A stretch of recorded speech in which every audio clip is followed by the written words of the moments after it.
Hi everybody, Ruechel here, and welcome to this portion of the PCS Journal. We sit down and talk with Dr. Michael Grego, Superintendent of Pinellas County Schools. Dr. Grego, been a while since we've talked, and a lot of big things are going on. So let's start out with one of the biggest items, is that there's been a settlement on the Bridging the Gap program, the concerns of the community, a couple of lawsuits filed to make sure that we address the needs of the minority students in Pinellas County Schools. Well, these lawsuits stem all the way back to the early 2000s, and we are really pleased and excited about the plan that we've developed, and the plaintiffs, the COQUEBS organization, is also. And so our school board agreed to the settlement, and it's being brought forward to the local courts now, Al. But the real crux of it is that we as a district are being bold, and we're going out there to say we will greatly narrow, close, eliminate the achievement gap between black and non-black students in Pinellas County. And never to be done, never has been done to this aggressive state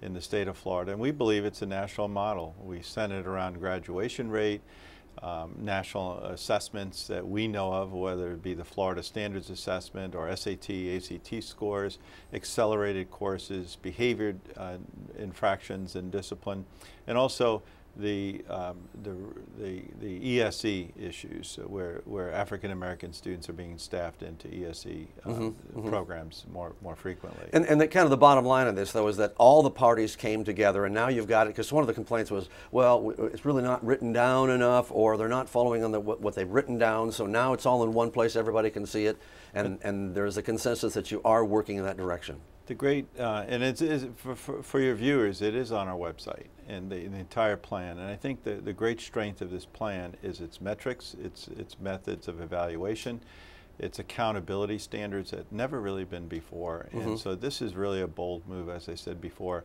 of holding everyone, in fact, not only the school district, but the community accountable for ensuring that students are showing up at school each and every day, prepared to learn each and every day, and so that we can do our job as educators. Now, you mentioned the FSA. So how did we do? Because there was a lot of hubbub in other counties. They're going, man, we did better than we did last year. We did great. We improved in each and every area, which is extremely rare as a district. In every grade level, there's two areas at the state, and we mirrored the state, even though we're above the state, and that's 5th and 8th grade science. Each and every other area we increased by multiple percentage points, and we're also back to the achievement gap. We're narrowing that achievement gap between black and non-black students. And this was the second year of that test, correct? This was the second. So the first year was kind of, we didn't know where it was going to fall out, and then this year now we finally got our idea whether it's going to be legit or not. Now it seems to be. So we're waiting on learning gains in terms of, as you know, learning gains is a really important part of the school grading formula in the state of Florida. And I think it's a great part of the formula too, is where you took a student from wherever they're at so to what degree have you elevated that student in terms of their learning for 1 year. All right, the other area we want to talk about, and this is, I remember the last time we talked, it was like, oh, they're going into a special session, we don't have a budget, and July 1 is rolling around the corner, and here we go. Okay, a budget was passed. Just give me your reading and what you thought of it.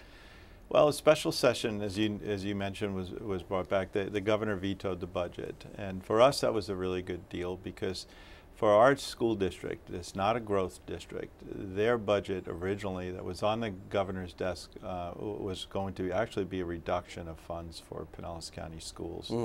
So when the governor vetoed the budget, and then I guess the negotiations to put more money into the Florida Educational Finance Program, what we call the FEFP, it turned around to be about a $7 million increase for Pinellas County. So we thank the governor. We thank the governor for vetoing that, for letting that process work.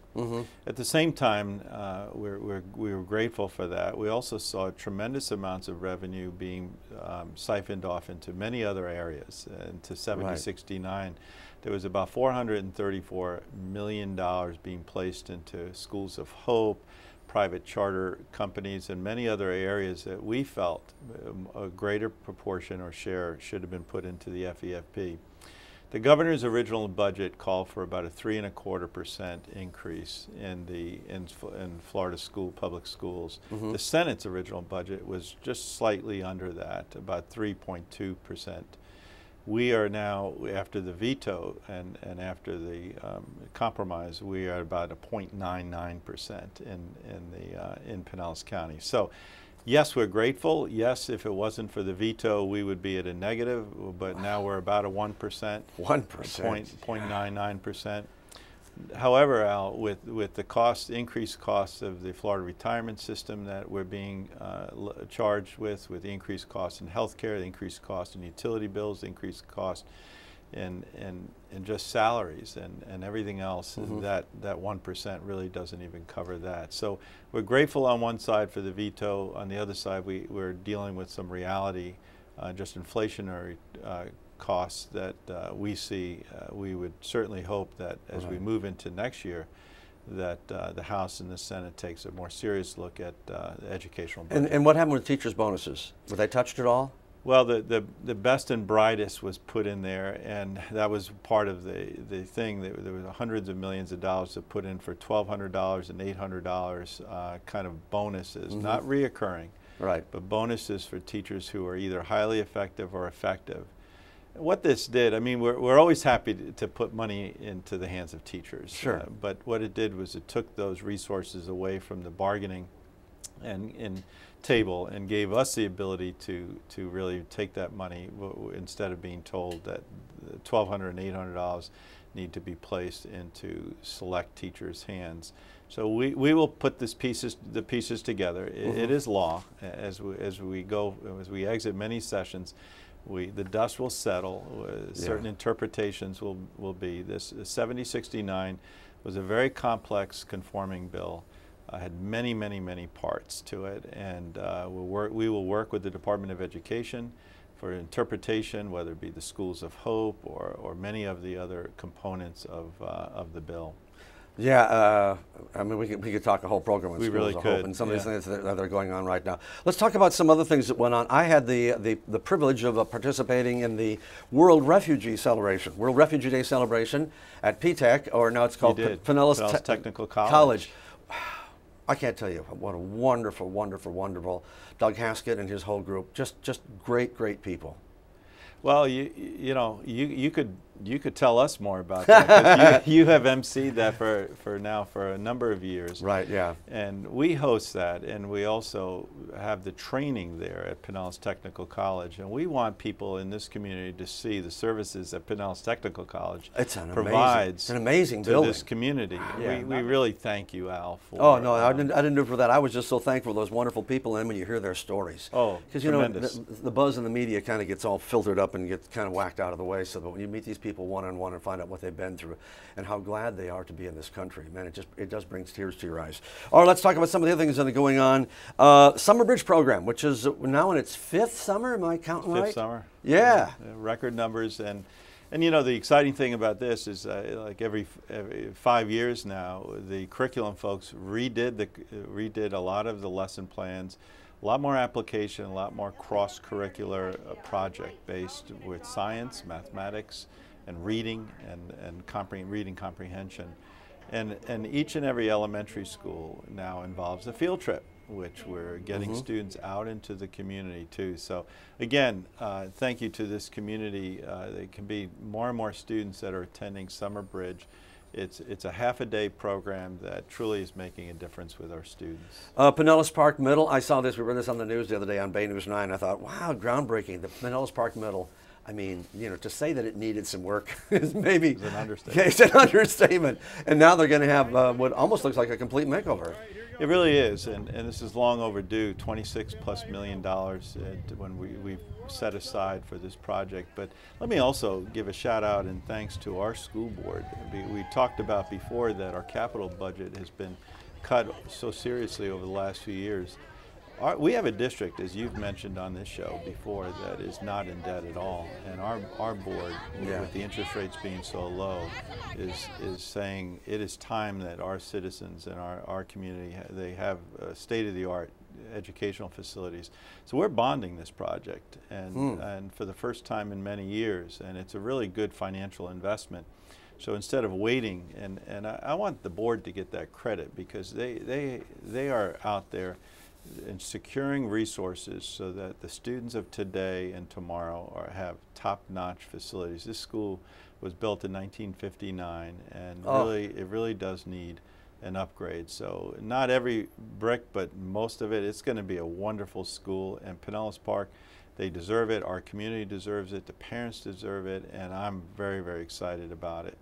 Let's talk about some of the other things that are going on in the Pinellas County Schools. We got a reading program, of course, that goes all summer long. And boy, kids, moms and dads, read to your kids. And when you're done reading, read some more, okay? You know, this has grown over the last few years. You talked about Summer Bridge, but you know, with the Tampa Bay Rays, with Evan Longoria, and we have the public library system that is really gotten involved with summer reading. We have the reading bus, the Stuff the Bus campaign. Our goal is for over 30,000 books in the summer to be distributed to students, and they keep the books. They go on the bus. We wrap these school buses that have been retired but still run. And we travel throughout this community. Juvenile Welfare Board is partnering with us to take it to local community centers. So students are looking forward to getting on a bus, grabbing some books, reading the books, and keeping the books. So they are building libraries at home. Now there's another topic that I want to mention. It wasn't on our list of things to talk about today, but we are in, here it comes, hurricane season. Yee. Now we know that a number of Pinellas County schools do serve as shelters and all that kind of stuff. Does that require a lot of gearing up for the school district as we move into June all the way through November? Well, thank you for bringing that up. And many people don't see this part of our school district, but the week after our schools graduated students, it was the week after Memorial Day, we had a complete meeting with every single principal in this county, and we talked about emergency management, we talked about hurricanes, we had each and every SRO. We met at Largo High School, and we talked about those elements of schooling that perhaps nobody really realizes that we do. Security, a lot of issues that bomb threats and everything. But one of the major topics was the shelters, coverage for shelters. Hurricane, as you know, the hurricane season is like a half a year in Florida. June starts June 1 and goes all the way to November. And so we train each and every one of our new administrators, veteran administrators, in terms of the processes and the things to do, the interactions between law enforcement, emergency management. It's really a very in-depth training. It was a full-day training. So yes, we're prepared, and we really study this stuff and to keep our community safe, because we are viewed not only for the students, but also as shelters. For the community, right. Because shelter in place is the way that it's being talked about more than more, because people remember a number of years ago when people got stuck on the highway and you couldn't go anywhere. And then the storm went through, particularly when we had in 2004. Folks, if you weren't here in 2004, we had 4 hurricanes that zipped through our area one way or another in the Bay Area, and people literally got stuck on the highways and didn't know what to do, so that's good to know. All right, things are never slow during the summer, Dr. Grego, so it's good to know that they're keeping you busy and all the other administrators as well. That's all the time we have for this part of our show. Stay tuned. We've got more coming up after this.